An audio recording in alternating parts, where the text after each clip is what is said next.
Il n'y a pas eu moyen de la faire changer d'avis, de la faire douter, de...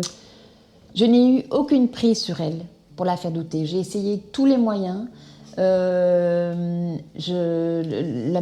voilà, je l'ai mis devant le fait accompli. Je me souviens l'avoir prise et l'avoir mise devant le miroir en disant mais regarde-toi, regarde-toi. J'ai cru que finalement, quelque part, elle ne voulait pas se soigner et donc qu'elle voulait, que c'était une manière de se laisser mourir. Donc je lui ai dit, mais en fait, tu ne nous aimes pas suffisamment, papa et moi, que pour te battre et pour aller faire la chimio et tout ce qu'il faut pour te soigner. Mais non, elle se mettait dans des colères. Ça arrivait à...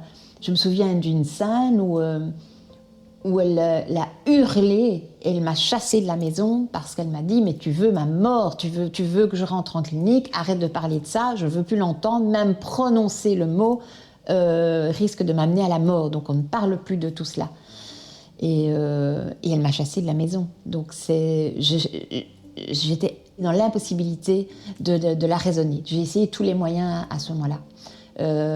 D'autant que je ne comprenais pas ce qui se passait derrière, évidemment, et que je n'avais pas les informations que j'ai comprises par la suite après son décès, puisque après j'ai tout analysé, et ce qui m'a permis de comprendre l'évolution et toute la manipulation qu'il pouvait y avoir derrière. Mais à ce moment-là, pas du tout. Donc voilà, pas moyen de la raisonner, impossible, impossible. Et elle rompait avec tout le monde, avec mon père, avec moi. On était tous coupables, on voulait tous sa mort. Voilà, elle ne voulait plus voir personne, même ses petits enfants. Elle a rompu avec tout le monde.